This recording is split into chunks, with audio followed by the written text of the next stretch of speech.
頭起先，咱要做伙來關心的，就是去年12月底，高雄市的環保局人員呢是去小港來清水溝啊，所以因為無放這個護欄，結果互一個67歲婦人人全安尼絆倒，摔斷伊的正手的手骨。這當事人的查某囝呢，認為講環保局是安尼反起反倒，擱會提責任，所以甲影音打去哩網絡，要替伊的媽媽來討一個公道。後手，這環保局是承認伊的確是有疏失，會來負責。環保局施工人員直直話，也是袂負阻擋負責人踏落去無看過的水溝下。去年12月底，高雄市環保局來佇咧小港這間自助餐外口清水溝，畫面中施工人員有採一塊施工的牌仔佇路邊，不過水槽邊的水溝掛提掉，煞干那用一塊竹仔蓋起來。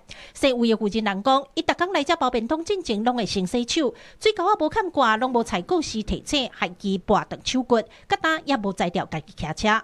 清潔隊員他們都沒有說要叫救護車，沒有幹什麼，他們一直把責任推給我，說我為什麼要從那邊工作？老人啊，聽無吼，真正冇好分不出來啊。那為什麼不要毀？當初毀就沒事了。這算是一個違理呢，一天這怎麼瞎理呀？明明無肯為難，甲家屬講施工人員徛佇遐嘛算是有詐。代志發生甲單已經3個月過，家屬認為環保局的態度反起反倒，互因愈了解愈切心。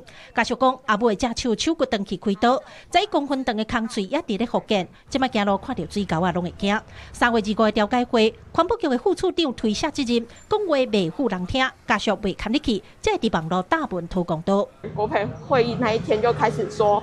不是他們的問題，他們把錯全部推給我們跟便當店，然後就說什麼他們人也是一種，也是算是人搶，這樣也算是有違。本局經檢討確有疏失，已修正作業程序，加強作業安全，並加強員工教育訓練，落實作業區人員進出管制。家屬表示，甲代志講出來，除了要討公道，也望環保局會當注重施工的安全管制，唔通擱有後一個受害者。